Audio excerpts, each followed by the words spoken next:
Small spaces. 3. Olivia Adler's house was tall and lupine purple and old.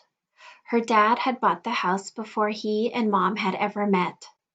The first time Ollie's mom saw it, she said to Ollie's dad, "Who are you, the Easter Bunny?" Because her dad had painted the house the colors of an Easter egg, and ever since they'd called the house the Egg. The outside had plum-colored trim and a bright red door. The kitchen was green like mint ice cream. The bedrooms were sunset orange and a candy pink and fire red. Dad liked colors. "Why have a gray kitchen if you can have a green one?" he would ask. Ollie loved her house. When her grandparents visited, they would always shake their heads and say how white walls really opened up a place. Dad would nod agreeably and then wink at Ollie when Grandma wasn't looking. Mom had given the rooms names. Dawn room, Ollie remembered her mother saying, holding her hand and walking her through the house, waiting while Ollie's stumpy legs climbed the stairs. Ollie must have just been learning to read because she remembered looking up at the sign on each door and trying to sound out the words. D-A-W-N, Dawn. Her mother's hand was warm and strong, calloused from climbing and paddling. Ollie could still remember her small fat fingers secure in her mother's thin brown ones. "That means when the sun comes up, Olivia." Ollie's mom was the only one who called her Olivia. "If you have a brother, we're going to name him Sebastian. 2 beautiful names. Why make them shorter?"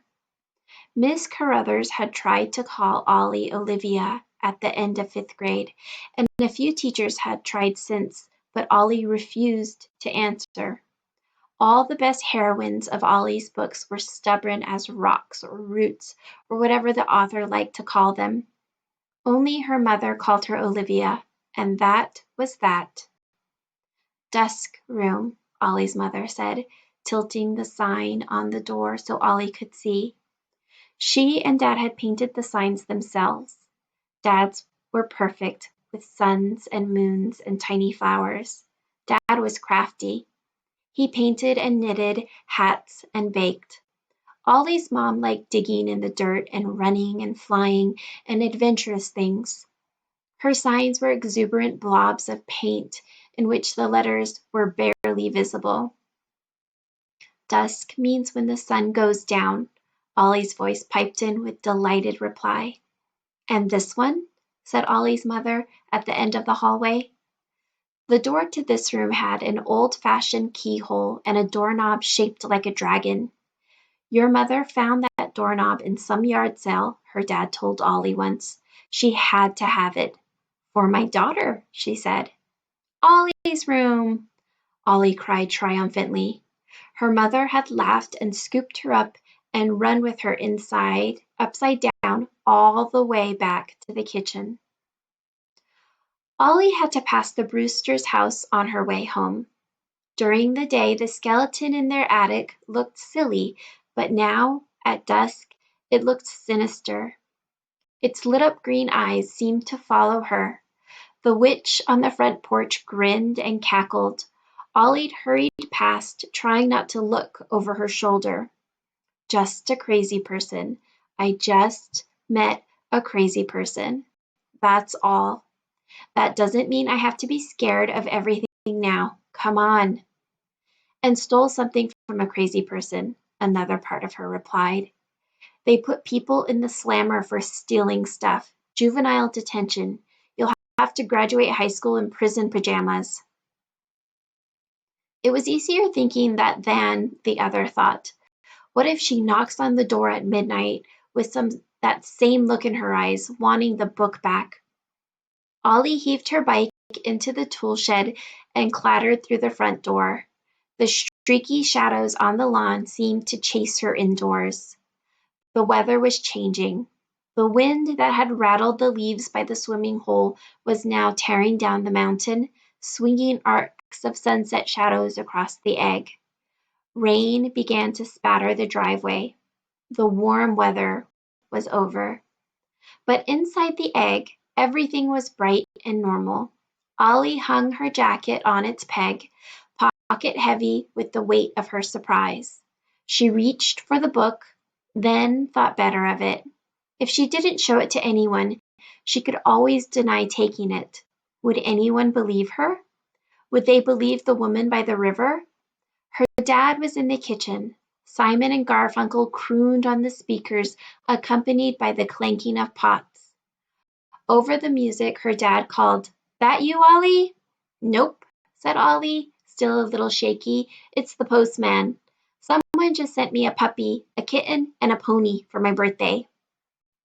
"Great," came her dad's voice from the kitchen. "The pony can mow the lawn, and I will personally feed the kitten to Mrs. Who." Dad didn't like cats. Mrs. Who was the great horned owl that lived in the dead hickory tree at the far corner of their yard. "But you can keep the puppy," her dad added with an air of generosity. "Although I thought your birthday was in April." "Ha ha," said Ollie. She crossed the slate floor of the entryway, edged around the piano, stepped into the living room. As she did, some of that afternoon's weirdness started to lose its grip. Ollie's dad sold people solar panels. He liked it fine, but what he really loved was making things.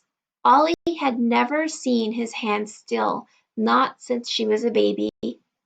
In the long summer afternoons, he built birdhouses or furniture. In the evenings, he cooked or knitted or showed her how to make plates out of clay. That evening, her dad was baking. The whole house smelled like bread. Ollie sniffed. Garlic bread. There was tomato sauce, and Dad, seeing her come in, had just dumped a pile of noodles into a pot of boiling water. Spaghetti. Great. She was starving. The living room and the kitchen were one big space, and a kitchen island separating them. Ollie dropped her backpack and threw herself backward over the couch. Ollie's dad stood behind the kitchen island, stirring, humming along with the music. His shirt was long-sleeved and mustard-colored. Dad liked colors on clothes like he liked colors on houses. The brighter the better. Sometimes they didn't go together. Mom teased him for it. Ordinarily, her dad would have handed her a piece of garlic bread, and while Ollie ate it, they would have argued over her drinking a ginger ale before dinner.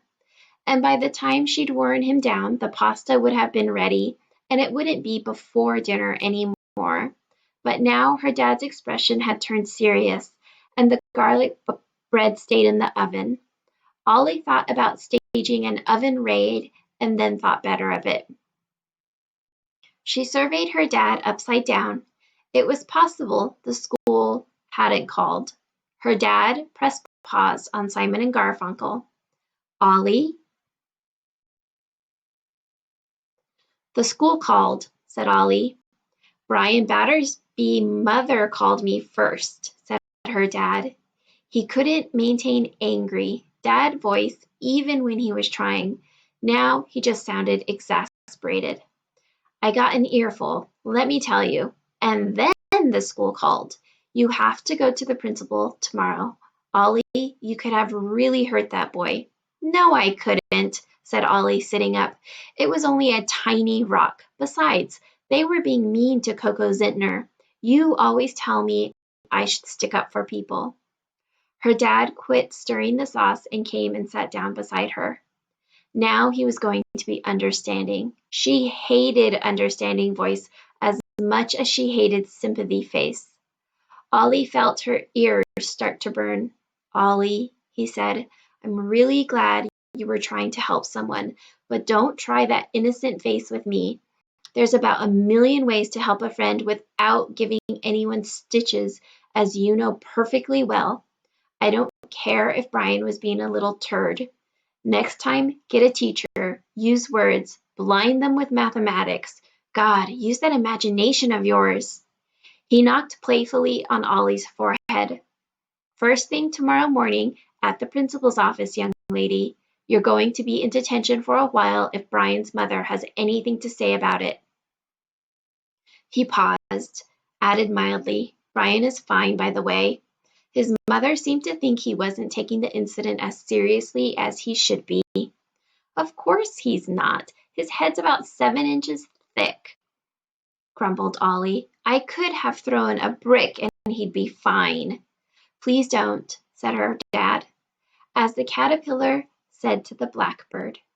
"Also, Coco Zintner's mom called. Coco says thanks for standing up to them. Apparently, no one else did." Ollie said nothing. She felt bad now about hitting Brian in the head with a rock, and also bad because she didn't really like Coco Zintner. Coco squeaked too much. Ollie just didn't like watching someone get teased. She was also hungry, and she wanted to tell her dad about the woman beside the swimming hole, but it didn't seem like the time. She did not want to be in detention until Christmas. Well, Ollie thought, if they put me in jail for stealing a book, I won't be. But that was hardly better. Out of the frying pan and into the fire. "If you want to throw things," her dad said gently, "why not rejoin the softball team? They'd take you back in a heartbeat." "I know, Slugger. Remember your home run last?" She stiffened. "Don't want to." Her dad stood up. He didn't look mad or exasperated. He just looked hurt, which was worst of all. "'Kay, fine," he said, heading back toward the stove. "You don't have to, but Ollie, you can't hide in your books forever. There are all kinds of people and good things and life just waiting for you to—" She had known he was going to say that, or something like that. She was on her feet. "To what? Forget? I won't even if you have. I'll do what I want. You are not the boss of me. I am the dad of you," her dad pointed out. He had gone pale under his beard. "I'm trying to help, kiddo.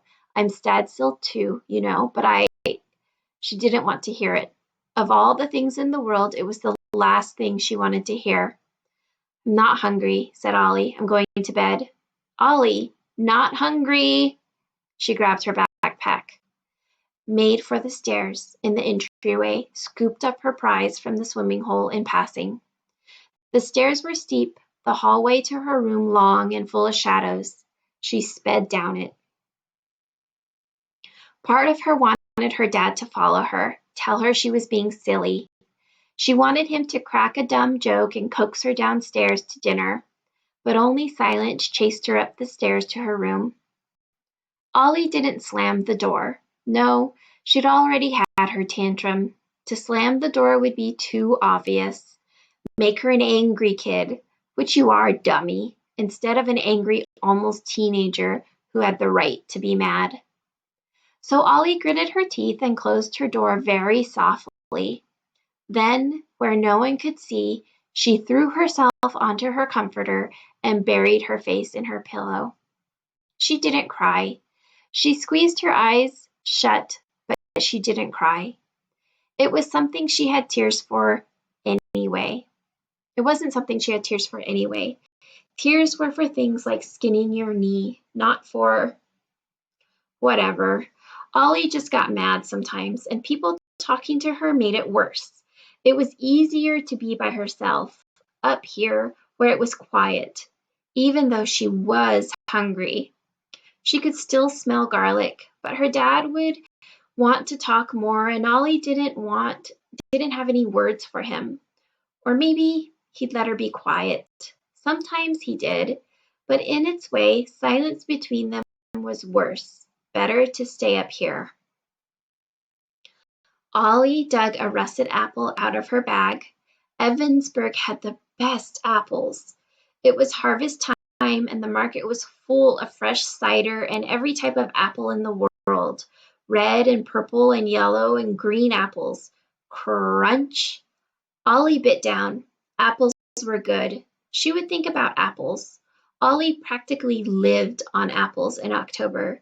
She tried to convince herself that an apple was as good as pasta. Fail. But it was something. She'd sneak down later for a proper snack. Snacks. She thought about snacks. Not enough. She needed a better distraction. Distractions were good. Then she wouldn't have to think of her dad, pale under his beard. She wouldn't have to think of Mr. Easton and his too sympathetic face. She wouldn't have to think about fire in a torn-up field beneath the rain. She wouldn't have to think at all. Ollie had dropped her backpack on the rug and tossed the old book onto the desk when she first came in. Now she got off her bed and wandered over to examine it. The book had a worn-out cloth cover with its title stamped in faded gold letters.